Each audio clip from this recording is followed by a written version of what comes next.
ಸ್ನೇಹಿತರೆ ಎಲ್ರಿಗೂ ನಮಸ್ಕಾರ. ನಾನು ಪ್ರವೀಣ್ ಎಸ್ ಕೋಲಾರದಿಂದ ವಿಜ್ಞಾನ ಮತ್ತು ಗಣಿತ ಸಂವಾಹಕ. ಈಗಾಗಲೇ ನಾವು ಕಳೆದ ವಿಡಿಯೋದಲ್ಲಿ ಕಂಪ್ಯೂಟರ್ ಅವೇರ್ನೆಸ್ ನಲ್ಲಿ ಹಲವಾರು ಶಾರ್ಟ್ ಕಟ್ಸ್ ಮೂಲಕ ನಮ್ಮ ಕೆಲಸವನ್ನ ಶೀಘ್ರವಾಗಿ ಮಾಡ್ಕೊಳ್ಳೋದು ಹೇಗೆ ಅಂತ ನೋಡಿದ್ವಿ.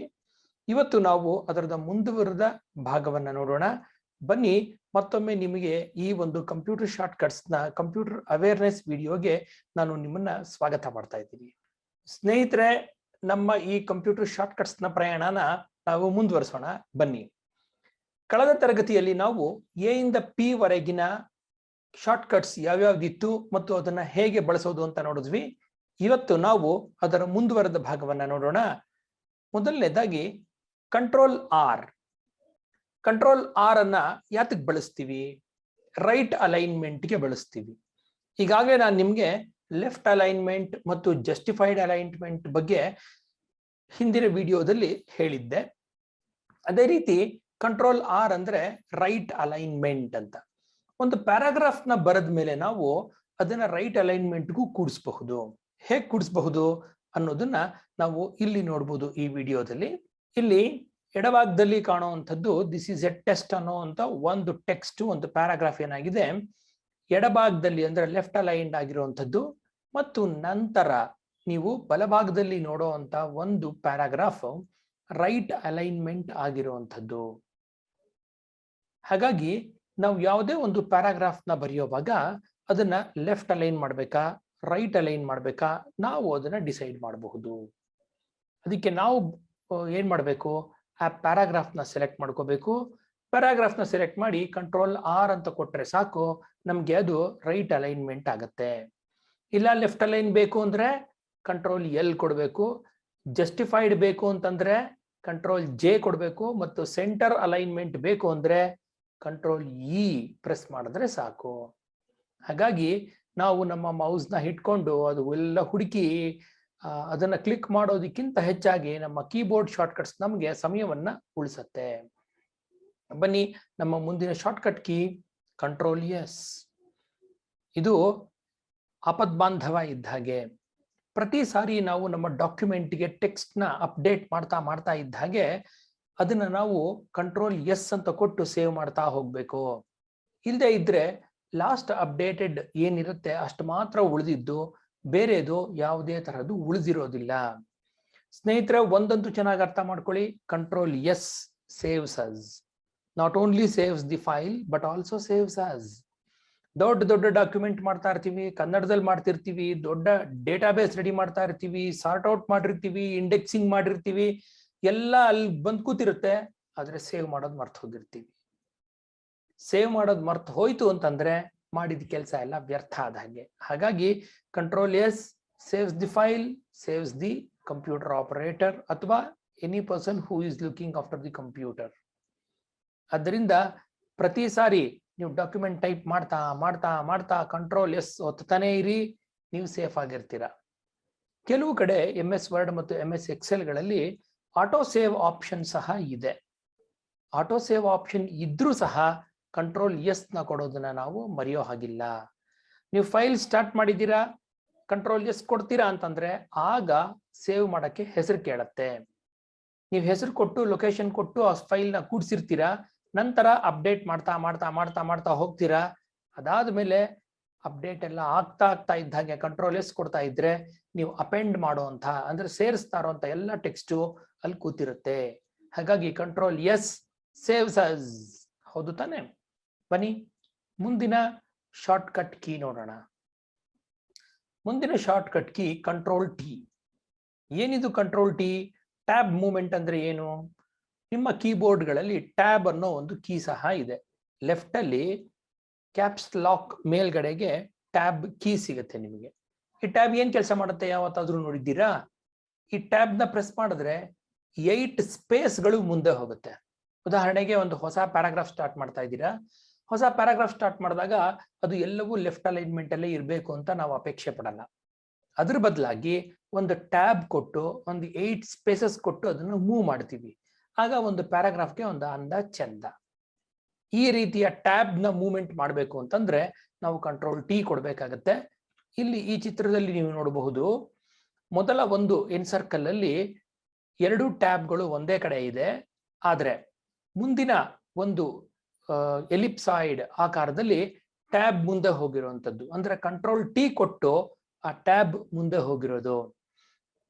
ಇದೇ ರೀತಿ ನೀವು ಟ್ಯಾಬ್ಗಳನ್ನ ಮೌಸ್ ಯೂಸ್ ಮಾಡ್ಕೊಂಡು ಸಹ ಸೆಟ್ ಮಾಡಬಹುದು. ಅಂದ್ರೆ ಶಾರ್ಟ್ಕಟ್ ಕೀ ಕಂಟ್ರೋಲ್ ಟಿ ಮರಿಬೇಡಿ. ಮುಂದಿನ ಒಂದು ಕಂಟ್ರೋಲ್ ಪ್ಲಸ್ ಯು ಅನ್ನೋ ಒಂದು ಕೀ ಶಾರ್ಟ್ಕಟ್ ನ ನೋಡೋಣ. ಈ ಶಾರ್ಟ್ಕಟ್ ಕೀ ನಮ್ಮ ವರ್ಡ್ ಫಾರ್ಮ್ಯಾಟಿಂಗ್ ಅಲ್ಲಿ ಬರುವಂತದ್ದು. ಕಂಟ್ರೋಲ್ ಐ, ಕಂಟ್ರೋಲ್ ಬಿ ಮತ್ತು ಕಂಟ್ರೋಲ್ ಯು ಈ ಮೂರು ಒಂದೇ ಕಡೆಗಿರುವಂತದ್ದು. ಕೆಲವೊಮ್ಮೆ ನಮ್ಗೆ ಕೆಲವು ವರ್ಡ್ಸ್ ನ, ಕೆಲವು ಸೆಂಟೆನ್ಸಸ್ ನ ಅಂಡರ್ಲೈನ್ ಮಾಡ್ಬೇಕಾಗಿ ಬರುತ್ತೆ. ಹೀಗೆ ಅಂಡರ್ಲೈನ್ ಮಾಡ್ಬೇಕಾದ್ರೆ ನಾವು ಯಾವ ಭಾಗವನ್ನ ಸೆಲೆಕ್ಟ್ ಮಾಡ್ಕೋತೀವೋ ಆ ಭಾಗಕ್ಕೆ ಕಂಟ್ರೋಲ್ ಯು ಅಂತ ಕೊಟ್ಟ ತಕ್ಷಣ ಅದು ಅಂಡರ್ಲೈನ್ ಆಗತ್ತೆ. ಒಂದು ಟೆಕ್ಸ್ಟ್ ನ ನೀವು ತಗೋಬಹುದು, ಒಂದು ಸ್ಟ್ರಿಂಗ್ ಅಥವಾ ಒಂದು ವರ್ಡ್ ತಗೋಬಹುದು,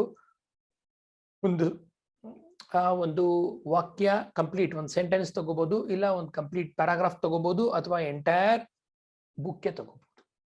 ಎಲ್ಲವನ್ನೂ ಸಹ ನೀವು at a time control U ಅಂತ ಕೊಟ್ಟು ಅಂಡರ್ಲೈನ್ ಮಾಡಬಹುದು. ಅದೇ ಅಂಡರ್ಲೈನ್ ಮಾಡೋದು ಮಾತ್ರ ಯಾವುದನ್ನ ಮಾಡಬೇಕು ಅನ್ನೋದು ನಮ್ಮ ಡಾಕ್ಯುಮೆಂಟ್ ನ ಇಂಪಾರ್ಟೆನ್ಸ್ಗೆ ಬಿಟ್ಟಿದ್ದು. ಹಾಗಾಗಿ control U underlines a text, line or a paragraph in any application. Microsoft ನ ಅಪ್ಲಿಕೇಶನ್ ಯಾವ್ದು ತಗೊಂಡ್ರು ಕಂಟ್ರೋಲ್ ಯು ಅಂಡರ್ಲೈನ್ ಮಾಡುವಂಥದ್ದೇ. ಇಲ್ಲೊಂದು ಟೆಸ್ಟ್ ಇದೆ ನೋಡಿ, this is A test, this is test.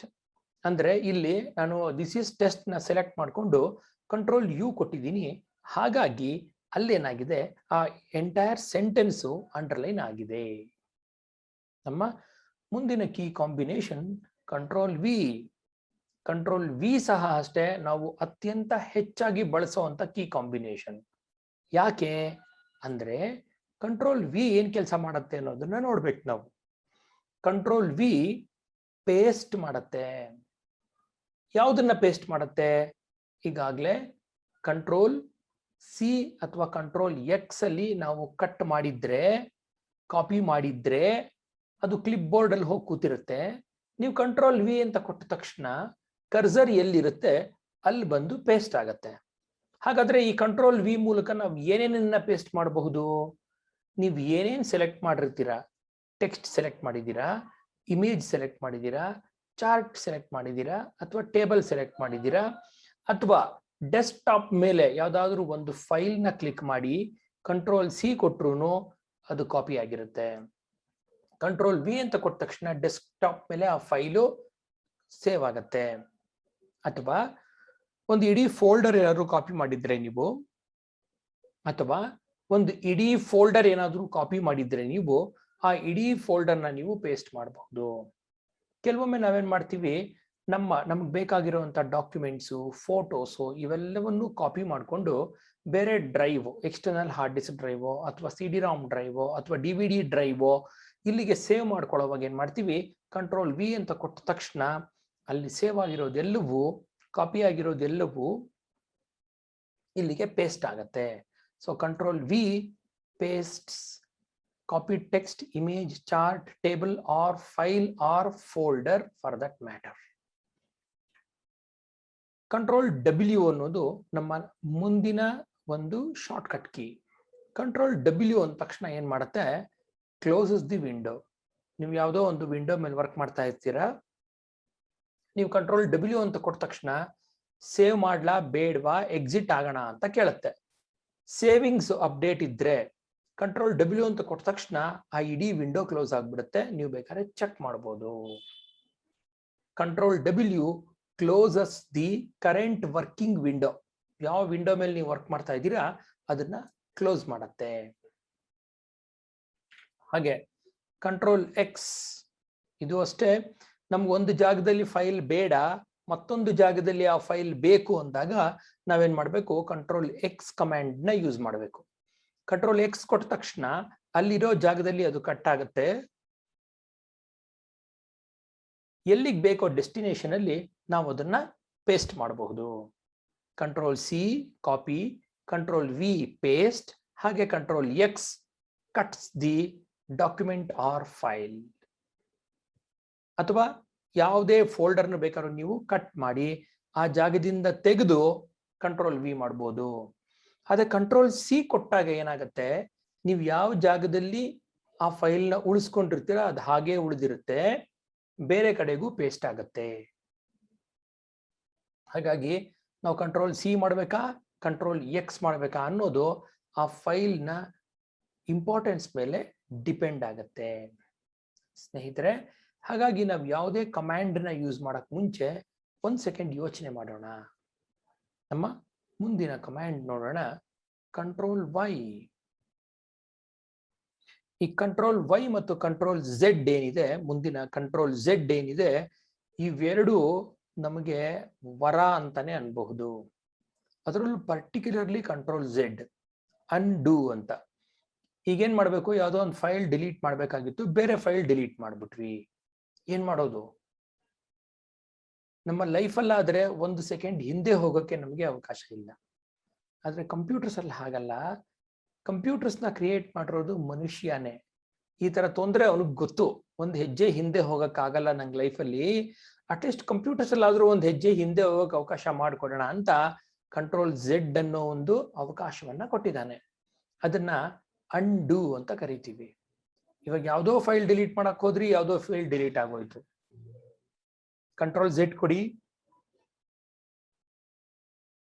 Control Z ಕೊಡಿ, ವಾಪಸ್ ಆ ಫೈಲಿಗೆ ಬರ್ತೀರಾ. ಈಗ ABCD ಅನ್ನೋ ಒಂದು ಡಾಕ್ಯುಮೆಂಟ್ ಅಲ್ಲಿ ಬೆಂಗಳೂರು ಅನ್ನೋ ಪದನ ನಾನು ಡಿಲೀಟ್ ಮಾಡ್ಬೇಕಾಗಿತ್ತು, ಆದ್ರೆ ಚೆನ್ನೈ ಅನ್ನೋ ಪದನ ಡಿಲೀಟ್ ಮಾಡ್ಬಿಟ್ಟೆ. ಇದೇನೋ ಚೆನ್ನೈ ಟೈಪ್ ಮಾಡ್ಬೋದು, ಓಕೆ. 10 ಪೇಜು, ಯಾವುದೋ 10 ಪೇಜ್ ಡಿಲೀಟ್ ಮಾಡ್ಬೇಕಾಗಿರೋದು ಈ 10 ಪೇಜ್ ಡಿಲೀಟ್ ಮಾಡ್ಬಿಟ್ಟೆ. 10 ಪೇಜ್ ಮತ್ತೆ ಟೈಪ್ ಅಂತೂ ಮಾಡಕ್ಕಾಗಲ್ಲ. ಇಮಿಡಿಯೇಟ್ ಆಗಿ ಕಂಟ್ರೋಲ್ ಝೆಡ್ ಹೊಡೆದ ತಕ್ಷಣ ನೀವು ಹಿಂದೆ ಏನ್ ಆಕ್ಷನ್ ಮಾಡಿದ್ರಿ ಆ ಆಕ್ಷನ್ ಕ್ಯಾನ್ಸಲ್ ಆಗತ್ತೆ. ಇದು ಕಂಟ್ರೋಲ್ ಝೆಡ್ ನ ಪವರ್. ಕಂಟ್ರೋಲ್ ಝೆಡ್ ಕಂಪ್ಯೂಟರ್ಸ್ ಅಲ್ಲಿ ಕೆಲಸ ಮಾಡ್ತಾ ಇರೋರಿಗೆ ಒಂದು ದೊಡ್ಡ ವರದಾನ. ಕಂಟ್ರೋಲ್ ಝೆಡ್ ಇಲ್ಲದೆ ಇದ್ದಿದ್ರೆ ಮನುಷ್ಯ ಧೈರ್ಯವಾಗಿ ಯಾವುದಕ್ಕೂ ಹೆಜ್ಜೆ ಹಾಕಕ್ ಆಗ್ತಾ ಇರ್ಲಿಲ್ಲ. ಹಾಗೇನೆ ಕಂಟ್ರೋಲ್ ವೈ ಏನಿದೆ, ಈ ಹಿಂದಿನ ಪದ ರೀಡು, ಹಿಂದಿನ ಕೆಲಸವನ್ನ ಮತ್ತೊಮ್ಮೆ ಮಾಡು ಅಂತ. ಯಾವುದೋ ಒಂದು ಫಾರ್ಮ್ಯಾಟಿಂಗ್ ಮಾಡಿರ್ತೀರಾ, ಎಡಿಟ್ ಮಾಡಿರ್ತೀರಾ, ಅದನ್ನ ಮತ್ತೊಮ್ಮೆ ಮಾಡೋದಿಕ್ಕೆ ನಮ್ಗೆ ಕಂಟ್ರೋಲ್ ವೈ ಅವಕಾಶ ಮಾಡಿಕೊಡುತ್ತೆ. ಆದ್ರೆ ಕಂಟ್ರೋಲ್ ಝೆಡ್ ಈಗಾಗಲೇ ಮಾಡಿರೋ ಆಪರೇಷನ್ ನ ಕ್ಯಾನ್ಸಲ್ ಮಾಡುವಂಥದ್ದು. ಒಂದು ಪ್ಯಾರಾಗ್ರಾಫ್ ಮಾಡಿದೀರಾ, ಅದಕ್ಕೆ ಒಂದು ಇಂಡೆಂಟೇಶನ್ ಹಾಕಿದೀರಾ, ಅದಕ್ಕೆ ಟ್ಯಾಬ್ಸ್ ಎಲ್ಲ ಕೂಡಿಸಿದೀರಾ, ಅದಕ್ಕೆ ಲೈನ್ ಸ್ಪೇಸಿಂಗ್ ಎಲ್ಲ ಮಾಡಿಟ್ಟಿದ್ದೀರಾ. ಈಗ 5 ಆಕ್ಷನ್ ನಿಮ್ಗೆ ಯಾವುದು ಆಗ್ಬಾರ್ದು ಅಂತಂದ್ರೆ control Z control Z control Z control Z control Z ಅಂತ ನೀವು ಹೊಡೆದ್ರೆ ಈ 5 ಆಕ್ಷನ್ ವಾಪಸ್ ಹೋಗುತ್ತೆ. ನಿಮ್ಮ ಒರಿಜಿನಲ್ ಪ್ಯಾರಾಗ್ರಾಫ್ ನಿಮ್ಮ ಕಣ್ಣು ಮುಂದೆ ಕಾಣಿಸ್ತಾ ಇರುತ್ತೆ. ಹಾಗಾಗಿ ಸ್ನೇಹಿತರೆ, ಇದಿಷ್ಟು ನಮ್ಮ ABCD ಅಂದ್ರೆ ಆಲ್ಫಾಬೆಟ್ಸ್ಗೆ ಸಂಬಂಧಪಟ್ಟ ಕೆಲವು ಟಿಪ್ಸ್ ಮತ್ತು ಕೆಲವು ಶಾರ್ಟ್ ಕಟ್ಸ್. ಆದ್ರೆ ಇದೇ ಫೈನಲ್ ಅಲ್ಲ, ಇದೇ ಎಕ್ಸಾಸ್ಟಿವ್ ಅಲ್ಲ. ಕೆಲವೊಮ್ಮೆ ನಾವು ನಮ್ಮ ದೈನಂದಿನ ಕೆಲಸಗಳನ್ನ ಮಾಡುವಾಗ ಕಂಟ್ರೋಲ್ನ ಕೀಬೋರ್ಡ್ ಕಂಟ್ರೋಲ್ ಮಾಡುವಾಗ ಇನ್ನೂ ಹೊಸ ಕಾಂಬಿನೇಷನ್ಗಳು ನಮಗೆ ಸಿಗಬಹುದು. ಅದನ್ನ ನೀವು ದಾಖಲಿಸಿಟ್ಕೊಳ್ಳಿ, ನಿಮ್ಮ ಕೆಲಸಕ್ಕೆ ಇದು ಅನುಕೂಲ ಮಾಡಿಕೊಡತ್ತೆ. ಬನ್ನಿ ನಾವೀಗ ಇನ್ನೊಂದು ಮಜಲನ್ನ ನೋಡೋಣ. ಏನದು, ನಮ್ಮ ಕೀಬೋರ್ಡ್ಗಳಲ್ಲಿ 105 ಕೀಗಳಿದ್ದು ಅದರಲ್ಲಿ 26 ಕೀಗಳು ಆಲ್ಫಾಬೆಟಿಕ್ ಸಂಬಂಧಿಸಪಟ್ಟಿದ್ದಾದ್ರೆ 0 ಇಂದ 9 10 ಕೀಗಳು ಯಾವುದಕ್ಕೆ ಸಂಬಂಧಿಸಿದ್ದಾಗಿದೆ, ನಂಬರ್ಗೆ ಸಂಬಂಧಿಸಿದ್ದಾಗಿದೆ. ಅದ್ರ ಜೊತೆಗೆ ಸ್ಪೆಷಲ್ ಕೀಸ್ಗಳಿವೆ, ಅದ್ರ ಜೊತೆಗೆ 12 ಫಂಕ್ಷನಲ್ ಕೀಸ್ ಇದೆ. F1 ಇಂದ F12 ಅನ್ನೋದು ಈ ಫಂಕ್ಷನಲ್ ಕೀಸ್. ಈ ಫಂಕ್ಷನಲ್ ಕೀಸ್ ಸಹ ನಮ್ಗೆ ಅತ್ಯಂತ ಉಪಯುಕ್ತವಾದದ್ದು. ಇದನ್ನ ಹೇಗೆ ಬಳಕೆ ಮಾಡ್ಕೊಳ್ಳೋದು ನೋಡೋಣ ಬನ್ನಿ. ಮೊದಲನೇದಾಗಿ ಯಾವುದೋ ಒಂದು ಡಾಕ್ಯುಮೆಂಟ್ ಅಲ್ಲಿ ಕೆಲಸ ಮಾಡ್ತಾ ಇದ್ದೀನಿ, ಒಂದು ಪವರ್ ಪಾಯಿಂಟ್ ಡಾಕ್ಯುಮೆಂಟ್ ಅಲ್ಲೇ ಕೆಲಸ ಮಾಡ್ತಾ ಇದ್ದೀನಿ. ಆದ್ರೆ ನನಗೆ ಏನೋ ಒಂದು ಫಾರ್ಮ್ಯಾಟಿಂಗ್ ಬೇಕಾಗಿದೆ, ಅದ್ರ ಬಗ್ಗೆ ಗೊತ್ತಿಲ್ಲ. ಕೇಳೋಣ ಅಂದ್ರೆ ಪಕ್ಕದಲ್ಲಿ ಯಾರು ಇಲ್ಲ, ರೆಫರ್ ಮಾಡೋಣ ಅಂದ್ರೆ ಯಾವುದೇ ಪುಸ್ತಕಗಳಿಲ್ಲ. ಆ ಸಂದರ್ಭದಲ್ಲಿ ಏನ್ ಮಾಡ್ಬೇಕು ನಾನು? ಆಗ ನಮ್ಮ ಹೆಲ್ಪ್ ಲೈನ್ಗೆ ಬರುವಂತದ್ದು F1 ಫಂಕ್ಷನಲ್ ಕೀ. ಈ F1 ಫಂಕ್ಷನಲ್ ಕೀ ಏನೇನೆಲ್ಲ ಮಾಡುತ್ತೆ? ಹೆಲ್ಪ್ಗೆ ಕರ್ಕೊಂಡು ಹೋಗುತ್ತೆ. ಸಾಧಾರಣವಾಗಿ ಒಂದು ಸಾಫ್ಟ್ವೇರ್ನ ಲೋಡ್ ಮಾಡಿದ ತಕ್ಷಣ ಅದರ ಹೆಲ್ಪ್ ಮತ್ತು ಅಸೋಸಿಯೇಟೆಡ್ ಫೈಲ್ ಸಹ ಲೋಡ್ ಆಗಬೇಕು.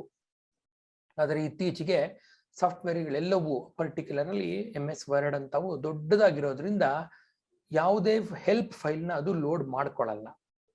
ಅದರ ಬದಲಾಗಿ ಇಂಟರ್ನೆಟ್ ಯಾವಾಗಲೂ ಲಭ್ಯ ಇರೋದ್ರಿಂದ ಡೈರೆಕ್ಟ್ ಆಗಿ ಇಂಟರ್ನೆಟ್ಗೆ ಅದು ಕನೆಕ್ಟ್ ಮಾಡಿ ಬಿಟ್ಬಿಡುತ್ತೆ. ಈಗ ನೀವು F1 ಕೊಟ್ಟ ತಕ್ಷಣ ಹೆಲ್ಪ್ದೊಂದು ದೊಡ್ಡ ಡೈಲಾಗ್ ಬಾಕ್ಸ್ ಓಪನ್ ಆಗುತ್ತೆ ಮತ್ತು ಆ ಡೈಲಾಗ್ ಬಾಕ್ಸ್ ಇಂದ ನೀವು ಯಾವ ವಿಷಯದ ಬಗ್ಗೆ ಹೆಲ್ಪ್ ಸಹಾಯ ಬೇಕೋ ಆ ಸಹಾಯವನ್ನ ಪಡಿಬಹುದು. ಯಾವ ಹೆಲ್ಪ್ ಬೇಕೋ ಅದರ ಉಪಯುಕ್ತತೆ ಪಡಿಬಹುದು. F1 ಅಂತ ಕೊಟ್ಟ ತಕ್ಷಣ ಡೈರೆಕ್ಟ್ ಆಗಿ ಅದು ಹೆಲ್ಪ್ಗೆ ಕರ್ಕೊಂಡು ಹೋಗುತ್ತೆ. ಇದು F1 ಗೆ ಸಂಬಂಧಿಸಿದ್ದು. F2 ಅಥವಾ ಕಂಟ್ರೋಲ್ ಇಟ್ಕೊಂಡು ನೀವೇನಾದ್ರೂ F2 ಅಂತ ಹೊಡೆದ ತಕ್ಷಣ ನಿಮಗೆ ಪ್ರಿಂಟ್ ಪ್ರಿವ್ಯೂ ಕಾಣುತ್ತೆ. ಏನಿದು ಪ್ರಿಂಟ್ ಪ್ರಿವ್ಯೂ? ಪ್ರಿಂಟ್ ಪ್ರಿವ್ಯೂಗೆ ಮೊದಲು what you see what you get is what you get ಅಂತ ಹೇಳ್ತಾ ಇದ್ರು. ಅಂದ್ರೆ ನಿಮಗೆ ಕಣ್ಣು ಮುಂದೆ ಏನ್ ಕಾಣುತ್ತೆ ಅದೇ ತರ ಪ್ರಿಂಟು ಬರೋ ಅಂಥದ್ದು. ಹಾಗಾಗಿ ಪ್ರಿಂಟ್ ತಗೊಳಕ್ ಮುಂಚೆ ಈ ಪ್ರಿಂಟ್ ಹೇಗಿರಬಹುದಪ್ಪ ಅಂತ ನೀವು ನೋಡಬಹುದು. ಇದು ಅಷ್ಟೇ ಅತ್ಯಂತ ಮುಖ್ಯವಾದದ್ದು. ಇಲ್ಲದೆ ಇದ್ರೆ ಟನ್ಗಳ ಗಟ್ಟಲೆ ಪೇಪರ್ ವೇಸ್ಟ್ ಆಗುತ್ತೆ. ಇದು ಈ ತರ ಇರಬಾರ್ದಾಗಿತ್ತು, ಅದ ಆ ತರ ಇರ್ಬೇಕಿತ್ತು, ನಮಗ್ ಬೇಕಾಗಿದ್ದ 2ನೇ ಲೈನ್ ಬೋಲ್ಡ್ ಆಗ್ಬೇಕಾಗಿತ್ತು ಮತ್ತು ಈ ವರ್ಡ್ ಇನ್ನೂ ದೊಡ್ಡದಾಗ್ಬೇಕಾಗಿತ್ತು ಅನ್ನೋದೆಲ್ಲ ಒಂದು ಸಾರಿ ಪ್ರಿಂಟ್ ತೆಗೆದ್ಮೇಲೆ ನೀವು ನೋಡೋದು. 2 ಸಾರಿ ಪ್ರಿಂಟ್ ತೆಗೆದ್ಮೇಲೆ ನೋಡೋ ಅಂತದ್ದಾದ್ರೆ ನಾವು ಎಷ್ಟೋ ಪೇಪರ್ನ ವೇಸ್ಟ್ ಮಾಡ್ಕೋತಾ ಇದ್ವಿ. ಅದೇ ಕಂಟ್ರೋಲ್ F2 ಏನಿದೆ ಅದು ನಮ್ಮ ಪೇಪರ್ನ ಉಳಿಸುತ್ತೆ. ಹಾಗಾಗಿ ಈ ಕೀನ ನಾವು ಈಕೋ ಫ್ರೆಂಡ್ಲಿ ಕೀ ಅಂತ ಕರೆಯೋಣ. ಕಂಟ್ರೋಲ್ F2 ಹೊಡೆದ ತಕ್ಷಣ ನಿಮಗೆ ಪ್ರಿಂಟ್ ಪ್ರಿವ್ಯೂ ಕಾಣುತ್ತೆ. ನೀವು ಒಂದು ಡಾಕ್ಯುಮೆಂಟ್ ನ ಹೇಗ್ ಮಾಡಿದ್ದೀರಾ ಅಂತ. ಉದಾಹರಣೆಗೆ ಇಲ್ಲಿದೆ, ಈ ತರ ಕಾಣಿಸುತ್ತೆ ನಿಮಗೆ. ಎಡಭಾಗದಲ್ಲಿರುವಂತದ್ದು ಕಮಾಂಡ್ಗಳು, ಬಲಭಾಗದಲ್ಲಿರುವಂತದ್ದು ನಿಮ್ಮ ಪೇಪರ್. ಈ ಪೇಪರ್ ಅಲ್ಲಿ ನೀವೇನೇನೆಲ್ಲ ಗಮನಿಸಬೇಕು? ನಾನು ಕೊಟ್ಟಿರುವಂತ ಟೆಕ್ಸ್ಟ್ ಒಂದು ಪೇಪರ್ ಮೇಲೆ ಈ ತರ ಕೂತ್ಕೊಂಡ್ರೆ ನನ್ನ ಕಣ್ಣಿಗೆ ಕಾಣುತ್ತಾ? ಮಾರ್ಜಿನ್ಗಳು ಕರೆಕ್ಟ್ ಆಗಿ ನಾನು ಅಲೈನ್ ಮಾಡಿದ್ದೀನ? ನನಗೆ ಬೇಕಾಗಿರೋ ಟೆಕ್ಸ್ಟ್ ಅರ್ಧಂಬರ್ಧ ಟೇಬಲ್ಲು ಇವೆಲ್ಲ ನೆಕ್ಸ್ಟ್ ಪೇಜ್ಗೆ ಹೊಟ್ಟೋಗಿದ್ಯಾ? ಯಾವ ಟೆಕ್ಸ್ಟ್ ನಾನು ಬೋಲ್ಡ್ ಮಾಡಬೇಕು ಅಂತಿದ್ದೀನಿ ಅದನ್ನ ಬೋಲ್ಡ್ ಮಾಡಿದ್ದೀನಾ? ಎಲ್ಲೆಲ್ಲಿ left alignment, right alignment, justification ಇದೆ ಪ್ಯಾರಾಗ್ರಾಫ್ಗೆ ಅದನ್ನೆಲ್ಲ ಮಾಡಿದ್ದೀನಾ? ಇದೆಲ್ಲವೂ ಸಹ ನಿಮಗೆ ಈ ಒಂದು ಪ್ರಿವ್ಯೂನಲ್ಲಿ ಕಾಣಿಸುತ್ತೆ. ಹಾಗಾಗಿ ಯಾವುದೇ ಪ್ರಿಂಟ್ ತೆಗೆಯಕ್ಕೂ ಮುಂಚೆ ಅದರ ಬ್ಲೂ ಪ್ರಿಂಟ್ ಪ್ರಿವ್ಯೂ ನೋಡಿ. ಈ ಪ್ರಿವ್ಯೂ ನೋಡೋದಕ್ಕೆ ನೀವು ಒತ್ತಬೇಕಾಗಿರೋದು ಕಂಟ್ರೋಲ್ F2. ಪ್ರಿವ್ಯೂ ನಮಗೆ ತುಂಬಾ ಅನುಕೂಲ ಮಾಡಿಕೊಡುತ್ತೆ. ಪ್ರಿವ್ಯೂನಲ್ಲಿ ನಿಮ್ಗೆ ಏನ್ ಕಾಣಿಸುತ್ತೆ ಅದೇ ತರದಲ್ಲೇ ಪ್ರಿಂಟ್ ಸಹ ಬರೋದು. ಆದ್ದರಿಂದ ಯಾವುದೇ ಪ್ರಿಂಟ್ ಸಿಗಕ್ಕೆ ಮುಂಚೆ ನೀವು ಪ್ರಿವ್ಯೂ ನೋಡಿ, ಪ್ರಿವ್ಯೂನಲ್ಲಿ ಏನೇನ್ ಬೇಕೋ ಎಲ್ಲ ಬದಲಾವಣೆಗಳನ್ನ ಮಾಡಿ ನಂತರ ಪ್ರಿಂಟ್ ತಗೊಳ್ಳಿ. ಆಗ ಪೇಪರ್ ಸಹ ಉಳಿಯುತ್ತೆ. ಸ್ನೇಹಿತರೆ, ಇದು F2 ಬಗ್ಗೆಯ ಒಂದು ವೃತ್ತಾಂತ ಆಯಿತು. ಈಗ ಮುಂದಿನ ಒಂದು ಭಾಗ F3. ಈ F3 ಅನ್ನೋದು ಏನ್ ಕೆಲಸ ಮಾಡುತ್ತೆ? ಸಾಧಾರಣವಾಗಿ ನಾವು ಹುಡುಕಾಟ ಮಾಡಬೇಕಾದಾಗ ಯಾವುದೇ ಒಂದು ವೆಬ್ಸೈಟ್ ಓಪನ್ ಮಾಡಿ ಅದ್ರ ಹುಡುಕಾಟ ಮಾಡುವಾಗ F3 ಅಂತ ಹೊಡೆದ ತಕ್ಷಣ ನಿಮ್ಗೊಂದು ಡೈಲಾಗ್ ಬಾಕ್ಸ್ ಬಂದು ವೆಬ್ ಪೇಜ್ ಅಲ್ಲಿ ವರ್ಡ್ ಅಥವಾ ವರ್ಡ್ ಡಾಕ್ಯುಮೆಂಟ್ ಅಲ್ಲಿ F3 ಅಂತ ಕೊಟ್ಟ ತಕ್ಷಣ ಏನ್ ಹುಡುಕ್ತಾ ಇದ್ದೀರಾ ನೀವು ಅಂತ ಕೇಳುತ್ತೆ. ನೀವು ಆ ವರ್ಡ್ ನ ಪ್ರೆಸ್ ಮಾಡಿದ ತಕ್ಷಣ ಅದು ನಿಮ್ಮನ್ನ ಕರ್ಕೊಂಡು ಹೋಗುತ್ತೆ. ಎಲ್ಲೆಲ್ಲಿದೆ ಆ ವರ್ಡ್ ಎಲ್ಲ ಕಡೆಗೂ ಕರ್ಕೊಂಡು ಹೋಗುತ್ತೆ. ದೊಡ್ಡ ದೊಡ್ಡ ಡಾಕ್ಯುಮೆಂಟ್ಗಳು 10, 15, 50, 100, 70 ಪೇಜ್ಗಳು, ಸಾವಿರಾರು ಪೇಜ್ಗಳು ಇದ್ರೂ ಸಹ ಈ ಫೈಂಡ್ ಡೈಲಾಗ್ ಬಾಕ್ಸ್ ಬಂದ ಮೇಲೆ ನೀವು ಯುನಿಕ್ ಆಗಿರುವಂತ ನಿಮ್ಮ unique ID number, employ ID number, KG ID number ಅಥವಾ ಯೂಸರ್ ID ನಂಬರು ಅಥವಾ ಡೇಟ್ ಆಫ್ ಬರ್ತ್ ಯಾವುದು ಯುನಿಕ್ ಇರುತ್ತೆ ಅಂತ ಅದನ್ನು ಕೊಟ್ಟ ತಕ್ಷಣ ಇದು ನಮ್ಮ ಹುಡುಕಾಟವನ್ನ ಕಡಿಮೆ ಮಾಡುತ್ತೆ. ಇದು F3. F4 ಜೊತೆಗೆ ಇದ್ರ ಜೊತೆಗೆ ಶಿಫ್ಟ್ F3 ಅನ್ನೋದು ಸಹ ಏನ್ ಕೆಲಸ ಮಾಡುತ್ತೆ ಅನ್ನೋದನ್ನ ನೋಡಿ. ಇದು ತುಂಬಾ ಮುಖ್ಯ. ನಾವೇನ್ ಮಾಡಿದೀವಿ, ಒಂದು ಟೆಕ್ಸ್ಟ್ ನ ಪ್ಲೇನ್ ಟೆಕ್ಸ್ಟ್ ನ ಟೈಪ್ ಮಾಡಿದೀವಿ. ಅದೇನಾಗಿದೆ ಲೋಯರ್ ಕೇಸಲ್ಲಿ ಇದೆ. ಈಗ ಅದು ಅಪ್ಪರ್ ಕೇಸಲ್ಲಿ ಬೇಕು. ನೀವೇನ್ ಮಾಡ್ಬೋದು, ಅದನ್ನ ಸೆಲೆಕ್ಟ್ ಮಾಡ್ಕೊಂಡು ಫಾರ್ಮ್ಯಾಟ್ಗೆ ಹೋಗಿ ಅಥವಾ ಟೂಲ್ ಡ್ರಿವನ್ ಅಲ್ಲಿ ಟೂಲ್ ಮೇಲೆ ಕ್ಲಿಕ್ ಮಾಡಿದ್ರೆ ಅದಾಗುತ್ತೆ. ಫಾರ್ಮ್ಯಾಟ್ಗೆ ಹೋಗಿ all cases, upper case, toggle case ಅಂತೆಲ್ಲ ಸುಮಾರು 4-5 ಆಪ್ಷನ್ ಇದೆ. ಆ ಆಪ್ಷನ್ಗಳಲ್ಲಿ ಅಪ್ಪರ್ ಕೇಸ್ನ ಸೆಲೆಕ್ಟ್ ಮಾಡ್ಕೊಂಡು ಮಾಡಬಹುದು. ಅದರ ಬದಲಾಗಿ ನೇರವಾಗಿ ಸೆಲೆಕ್ಟ್ ಮಾಡಿಬಿಟ್ಟು ಶಿಫ್ಟ್ F3 ಹೊಡೆದ ತಕ್ಷಣ ಲೋಯರ್ ಕೇಸಲ್ಲಿರೋದು ಅಪ್ಪರ್ ಕೇಸ್ ಆಗುತ್ತೆ, ಅಥವಾ ಅಪ್ಪರ್ ಕೇಸಲ್ಲಿ ಇರುವಂತ ಲೆಟರ್ಸು ಲೋಯರ್ ಕೇಸ್ ಆಗಿ ಕನ್ವರ್ಟ್ ಆಗುತ್ತೆ. ಇದು ಶಿಫ್ಟ್ F3 ನಮಗ್ ಮಾಡ್ಕೊಡುವಂತ ಕೆಲಸ. ಆಲ್ಟ್ F4 ಏನಿದೆ, ಇದು ಅಷ್ಟೇ ಕಂಟ್ರೋಲ್ X ಏನ್ ಕೆಲಸ ಮಾಡ್ತಿತ್ತು, ಕಂಟ್ರೋಲ್ W ಏನ್ ಕೆಲಸ ಮಾಡ್ತಾ ಇತ್ತು, ಅದೇ ತರ ಒಂದು ವಿಂಡೋನ ಕ್ಲೋಸ್ ಮಾಡತ್ತೆ. ಆದ್ರೆ ಚೆನ್ನಾಗಿ ಅರ್ಥ ಮಾಡ್ಕೊಳ್ಳಿ ಮಿತ್ರರೇ, ಕ್ಲೋಸ್ ಮಾಡಕ್ ಮುಂಚೆ ನೀನ್ ಸೇವ್ ಮಾಡ್ತೀಯಾ ಸೇವ್ ಮಾಡಲ್ವಾ ಅಂತ ಕೇಳತ್ತೆ. ಸಾಧ್ಯವಾದಷ್ಟು ಎಲ್ಲವನ್ನು ಆಗಾಗ ಕಂಟ್ರೋಲ್ S ಹೊಡೆದು ಸೇವ್ ಮಾಡ್ತಾ ಇರಿ. ನಿಮ್ಮ ಡಾಕ್ಯುಮೆಂಟು ಡೇಟಾ ತುಂಬಾ ಇಂಪಾರ್ಟೆಂಟ್. ಇಲ್ಲ ಅಂದ್ರೆ ಮತ್ತೆ ರಿಡಂಡೆಂಟ್ ವರ್ಕ್ ಆಗುತ್ತೆ, ಪದೇ ಪದೇ ಟೈಪ್ ಮಾಡ್ತಾ ಹೋಗ್ಬೇಕಾಗತ್ತೆ.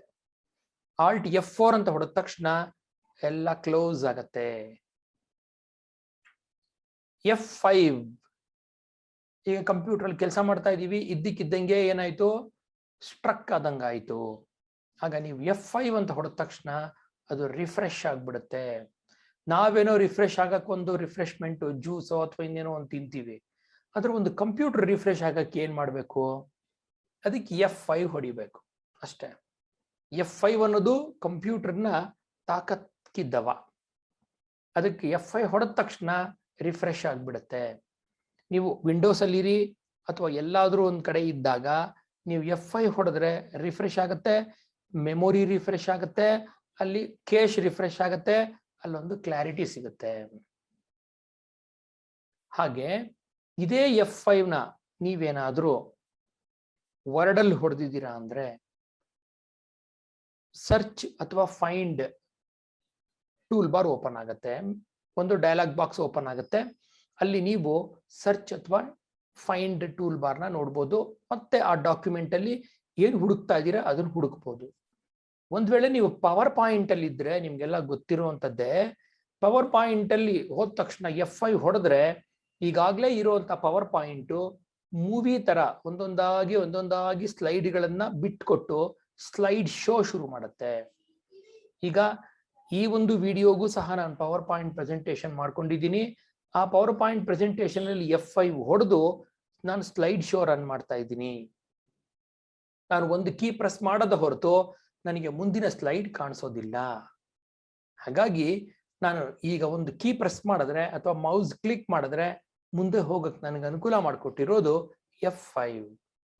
ಒಂದೇ ಫಂಕ್ಷನಲ್ ಕೀ ಬೇರೆ ಬೇರೆ ಪ್ಲಾಟ್ಫಾರ್ಮ್ಗಳಲ್ಲಿ, ಬೇರೆ ಬೇರೆ ಸಾಫ್ಟ್ವೇರ್ಗಳಲ್ಲಿ ಬೇರೆ ಬೇರೆ ಕಾರ್ಯವನ್ನ ನಿರ್ವಹಿಸಬಹುದು ಅನ್ನೋದಕ್ಕೆ F5 ಅನ್ನೋದು ಒಂದು ಸಾಕ್ಷಿ. ಬನ್ನಿ ಸ್ನೇಹಿತರೆ, F6 ಹೋಗೋಣ. F6 ಏನ್ ಮಾಡುತ್ತೆ, takes cursor to the address bar. ಈಗ ನೀವು ವಿಂಡೋಸ್ ಅಲ್ಲಿ ಎಕ್ಸ್ಪ್ಲೋರರ್ ಅಲ್ಲೋ ಅಥವಾ ಕ್ರೋಮ್ ನಲ್ಲೋ ಅಥವಾ ಮೊಜಿಲ್ಲಾ ಫೈರ್ಫಾಕ್ಸ್ ಅಲ್ಲೋ ಇಂಟರ್ನೆಟ್ ಸರ್ಚ್ ಮಾಡ್ತಾ ಇದ್ದೀರಾ. ನೀವು ಇದ್ದಕ್ಕಿದ್ದಂಗೆ ಇನ್ನೊಂದು ವೆಬ್ಸೈಟ್ಗೆ ಹೋಗ್ಬೇಕು. ಹಾಗೇನ್ ಮಾಡ್ತೀರಾ, ಮೌಸ್ ತಗೊಂಬಂದು ಅಡ್ರೆಸ್ ಬಾರ್ ಮೇಲೆ ಕ್ಲಿಕ್ ಮಾಡಿ ಆಮೇಲೆ ಅಡ್ರೆಸ್ ಟೈಪ್ ಮಾಡ್ತೀರಾ. ಅದ್ರ ಬದಲಾಗಿ ಇಷ್ಟು ಕೆಲಸವನ್ನ F6 ತುಂಬಾ ಚೆನ್ನಾಗಿ ಮಾಡುತ್ತೆ. ನೀವು F6 ಅಂತ ಹೊಡೆದ ತಕ್ಷಣ ನೀಟಾಗಿ ಕಮಾಂಡ್ ಎಲ್ಲ ಪೂರ್ತಿ ಹೋಗಿ ಅಡ್ರೆಸ್ ಬಾರ್ ಅಲ್ಲಿ ಕುತ್ಕೊಳ್ಳುತ್ತೆ.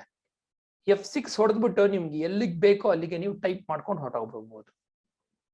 ಇಲ್ಲಿ ಈ ಚಿತ್ರದಲ್ಲಿ ನೀವು ನೋಡ್ಬೋದು, ಅಡ್ರೆಸ್ ಮೊದಲು google.com kea.car.nic.in ಅಂತ ನಾನು ಸರ್ಚ್ ಮಾಡ್ತಾ ಇದ್ದೆ.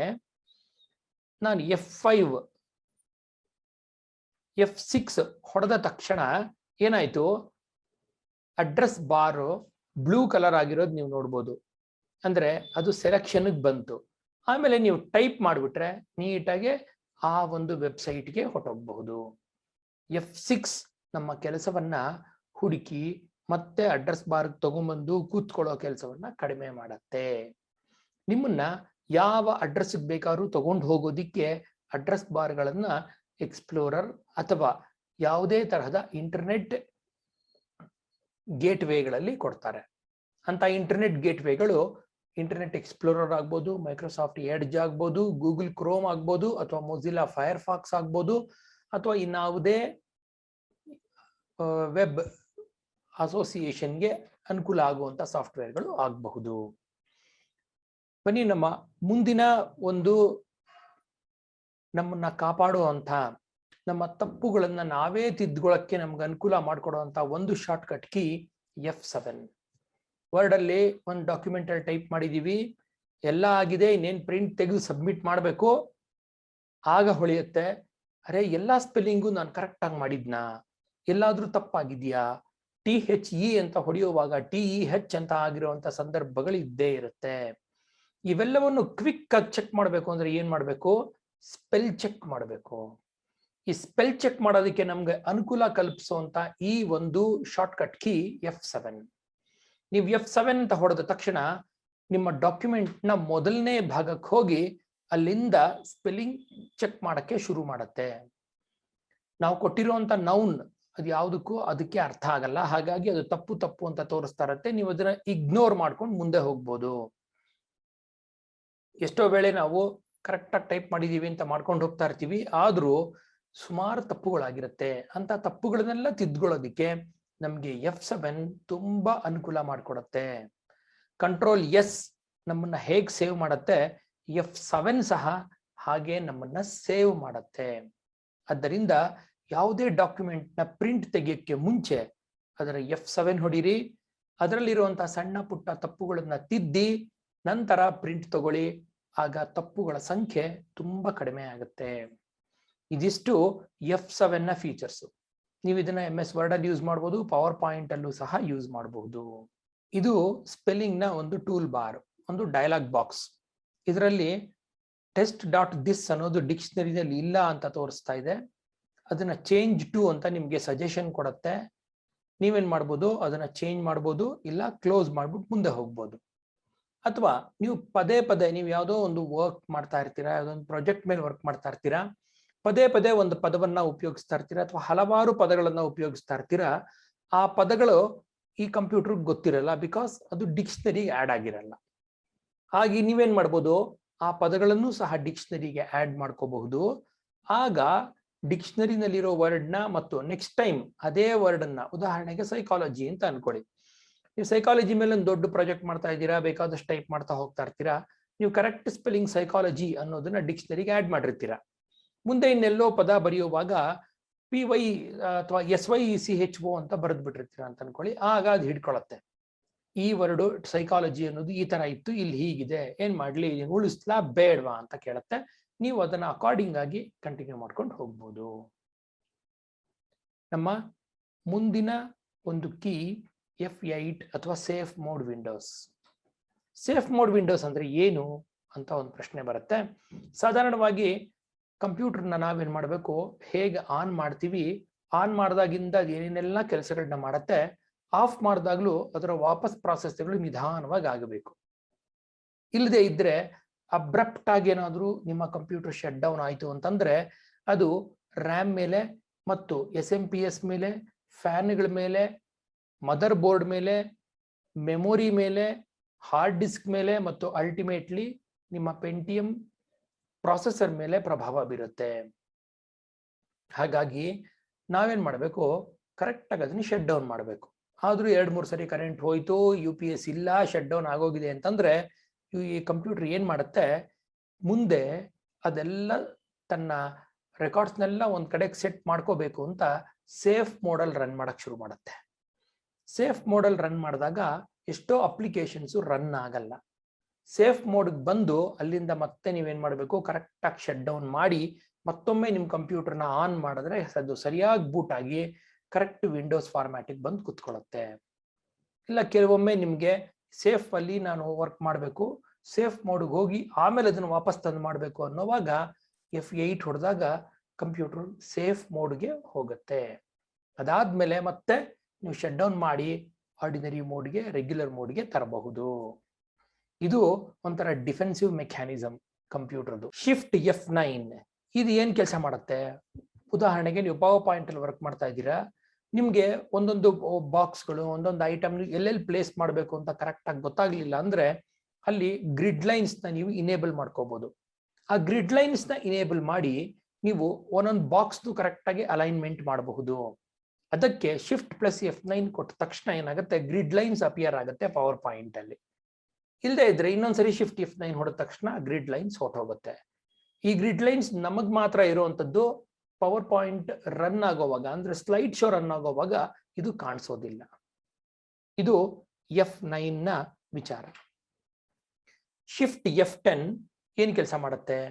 ಸಾಧಾರಣವಾಗಿ ನಿಮ್ಮ ಕೀಬೋರ್ಡ್ ನಲ್ಲಿ ದೊಡ್ಡ ಕೀ, ಅಗಲವಾಗಿರೋ ಕೀ ಅಂದ್ರೆ ಸ್ಪೇಸ್ ಬಾರ್. ಸ್ಪೇಸ್ ಬಾರ್ ಪಕ್ಕ ಒಂದು ವಿಂಡೋಸ್ ಕೀ ಕೊಟ್ಟಿರ್ತಾನೆ, ಆಲ್ಟ್ ಕೀ ಇರುತ್ತೆ. ಆಲ್ಟ್ ಕೀ ಪಕ್ಕ ವಿಂಡೋಸ್ ಕೀ ಇರುತ್ತೆ ಬಲಭಾಗದಲ್ಲಿ. ಆ ವಿಂಡೋಸ್ ಕೀ ಪಕ್ಕ ಮತ್ತೊಂದು ಕೀ ಇರುತ್ತೆ, ಅದು ಅದರ ಮೇಲೆ ನೀವು ಮೌಸ್ ಪಾಯಿಂಟರ್ನ ನೋಡ್ಬೋದು. ಇದೇನ್ ಕೆಲಸ ಮಾಡುತ್ತೆ ಅಂದ್ರೆ, ನೀವು ಯಾವುದೇ ಪ್ಲಾಟ್ಫಾರ್ಮ್ ಮೇಲೆ ವರ್ಕ್ ಮಾಡುವಾಗ ಸಾಧಾರಣವಾಗಿ ನಮ್ಮ ಮೌಸ್ ಲೆಫ್ಟ್ ಕ್ಲಿಕ್ ವರ್ಕ್ ಆಗೋದು. ರೈಟ್ ಕ್ಲಿಕ್ ಮಾಡಿದಾಗ ಒಂದಷ್ಟು ಮೆನು ಓಪನ್ ಆಗುತ್ತೆ. ಆ ರೈಟ್ ಕ್ಲಿಕ್ ಮೆನುನ ಶಿಫ್ಟ್ F10 ಹೊಡೆಯೋದ್ರಿಂದ ನಾವು ಓಪನ್ ಮಾಡ್ಬೋದು. ಮೌಸ್ ಯೂಸ್ ಮಾಡದೆ ಶಿಫ್ಟ್ F10 ಕೊಟ್ರೆ ರೈಟ್ ಕ್ಲಿಕ್ ಅಲ್ಲಿ ಏನ್ ಮೆನು ಬರ್ತಾ ಇತ್ತೋ ಅದೇ ಮೆನು ಬರುತ್ತೆ. ಅಲ್ಲೂ ಸಹ ನಾವು ಯಾವ ರೀತಿ ಬೇಕಾದ್ರೂ ವರ್ಕ್ ಮಾಡಿಕೊಂಡು ಮುಂದುವರಿಬಹುದು. ಸ್ನೇಹಿತರೆ, F11 ಅನ್ನೋ ಒಂದು ಕೀ.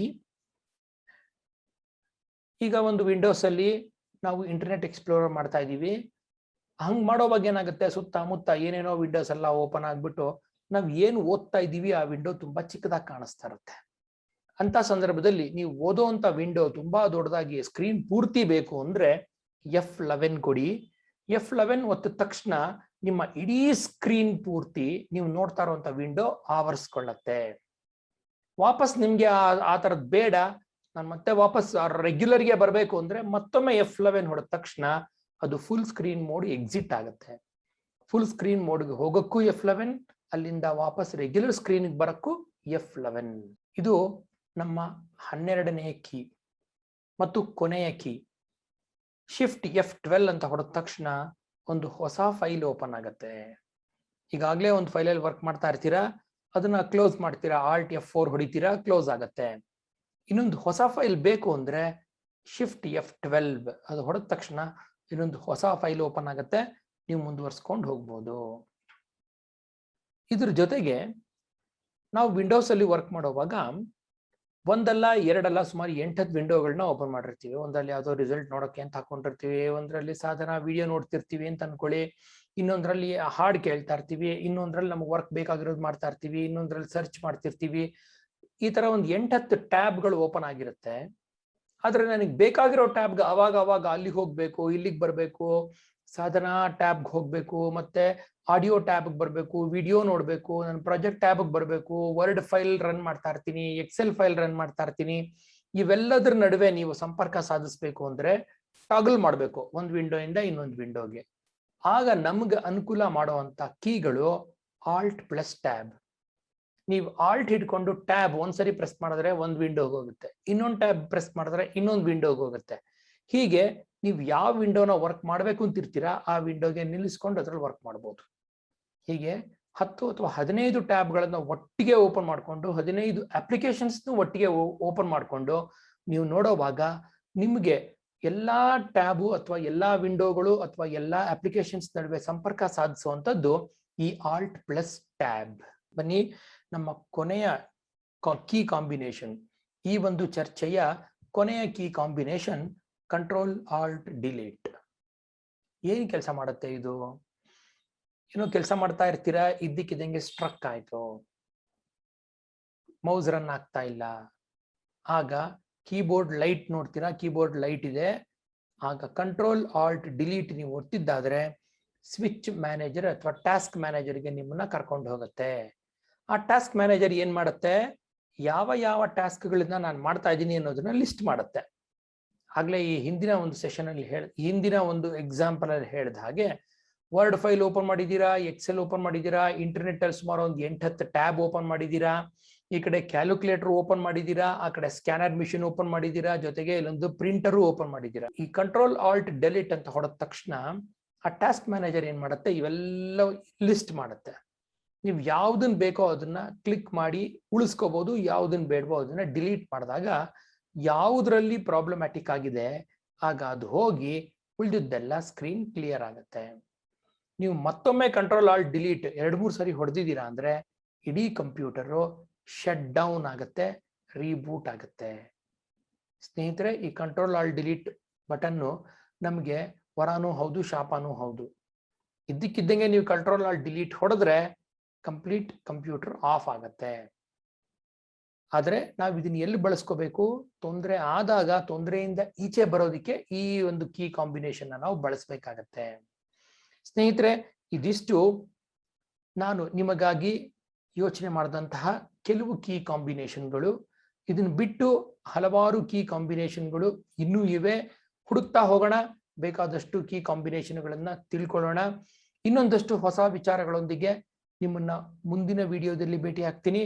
ಅಲ್ಲಿವರೆಗೂ ನಮಸ್ಕಾರ.